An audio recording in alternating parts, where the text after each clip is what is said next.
This episode is brought to you by SmartVestor. Connect with an investing pro near you at RamseySolutions.com/SmartVestor. All right, up next we have Jay in Anchorage, Alaska. Hey, Jay, welcome to the show. Thank you for taking my call. How can we help?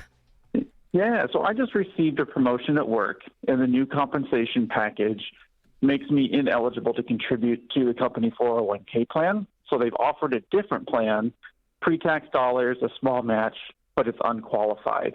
And I'm curious what your thoughts are on unqualified plans and if this is the right.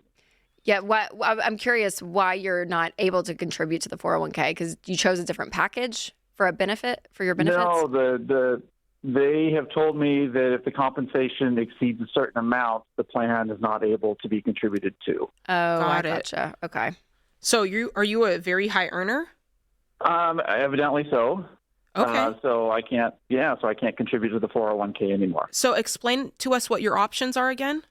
Sure. So they've offered a different retirement plan, pre-tax dollars, a small company match, but it's unqualified, so it's unfunded.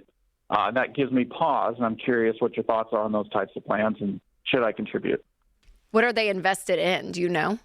The rate of return is based on a specific bond fund. I don't have that in front of me. Okay. Recently, in the last year, it was about 5%. That's not very good. That's what I thought. I mean, if I were you, my guess is you're not able to just do a traditional Roth IRA, but I might start with backdoor Roth IRA, and I might ask a SmartVestor Pro what other better options there are, because I wouldn't want to be investing primarily in bond funds. No, and considering it's, is it pre or post-tax? It is pre-tax. It's pre-tax. Okay. So I think you're going to be better off. And again, talk to a SmartVestor Pro, but when you actually look at everything, I mean, even from index funds to mutual funds, you'll get a better rate of return just doing something like that, even though you'll have to pay capital gains when you pull the money out. That still it's going to be a better growth rate. Yeah, absolutely. But yeah, how much do you make a year? So the new compensation package base is 165 with potential up to 250. Okay.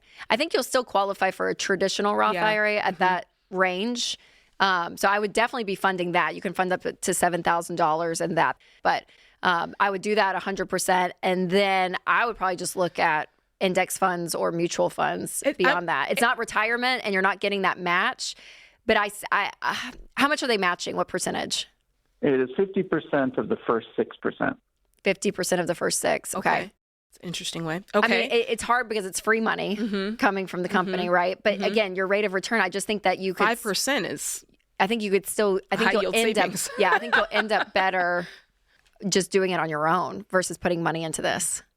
That was my thought, but I was just looking for a second opinion. Thanks for all your info. Yeah, absolutely, Jay. Thanks for calling. Yeah, I would do that, but then definitely, sitting down with a SmartVestor Pro is always what we're going to recommend. I always hate giving blanket investing advice, in a 3-minute call, because there are some ins and outs and different employers are offering different things. I mean, the amount of changes that's occurred with retirement funds within companies in America, even over the last 10 years, companies offering now Roth 401ks, it's up by like 20% versus what they were offering even 5 years ago. So, but good on him for looking deeper and seeing what those investments are and what their track record have been, as opposed to just saying, this looks good, I'll check the box, right? Yes, absolutely. Yeah. Digging into that and looking at those numbers. But I would get with the SmartVestor Pro, Jay, double check all of that. But that's my knee-jerk reaction for sure, is because when you look at all of these and the older people get, there are financial advisors out there that start to recommend more conservative funds. That's like true. Bonds and all of that. That's true. But still, I think even then, it's advice you want to look at because I think on the flip side, when you're still in quote unquote riskier, which isn't, mutual funds aren't even that risky, you're still going to get a better rate of return. I'm just never a fan of bonds, is what I'm trying to say. Even as you get older, I just don't think that it's worth the limited growth. So thanks again for the call, Jay.